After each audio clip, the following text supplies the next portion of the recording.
I'm sitting here with Alan Power, who's Senior Vice President at Salem Communications. Thank you so much for coming out today to the Institute and talking to our students. It was an honor. It was a great presentation you gave our students about preparation and being a professional and becoming a professional. What are some common mistakes you see young people make as they enter the business? Well, it was a bit of an intimidating topic when Dan gave it to me, and not to mention the fact that I was the final speaker. But I took it as a challenge because that idea of being a professional, being at a level just a little higher than the rest, is such an opportunity for young people, and that's what I stress with them today.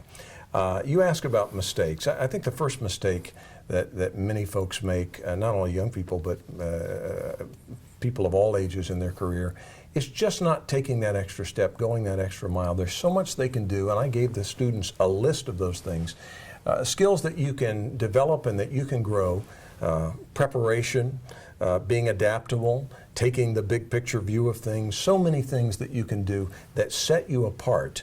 And that's what we really were pushing today and trying to get the students to grab onto. They've had a great education already. Now the way they maximize their talent and their education are those skills. You've had a long career in radio, and you're still in the business, so something tells me you like the business. I love the business of radio. As I said to the students, I've never had any other kind of job since age 14. That's the business I've been in. I've been very blessed in this business. I've had great opportunities. I've had great experiences. I would recommend this changing business that we're in to any young person. 10, 15, 20 years from now, it's not going to look the same way it looked in 1976 when I started. It doesn't look that way today. But that doesn't mean that they can't take it, they can take the industry where it's headed. They can jump on and grow and advance. It's a wonderful, wonderful profession. I do think it's a profession if you treat it that way. And so I'm very bullish on radio.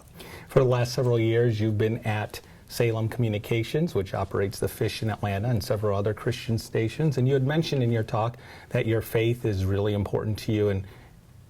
And how does that apply to the work you do? Well, that's been the case long before Salem. Even when I was in secular general market radio, that's just been a part of my life since I was a child. I was raised in that kind of home. And you know, it's hard to articulate exactly. That's sort of a supernatural realm that's hard for people to get their arms around sometimes. But it is very simple. My faith, my relationship with God, have allowed me to get through the good times and the bad times. It has given me a much bigger view of things. It's not just about making a buck. It's not just about the next rung on the career ladder. It's about making a difference.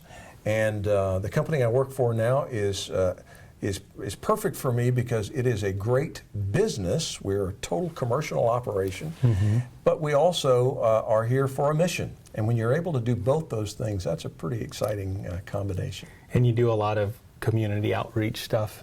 I know personally and also professionally the station does. Is that all rooted in the faith? It is.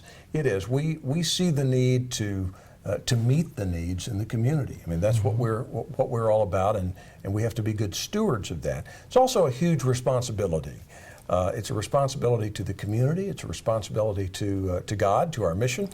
And just like coming here today and being with you and being with the students, we do these things because we have a responsibility to that next generation in our industry to help bring them along. And so I hope today that we've given them a little something that'll be helpful to them. I'm sure, definitely. I think they got a lot out of your presentation. I really appreciate it. Thanks for coming by and speaking to the Institute. It's my pleasure.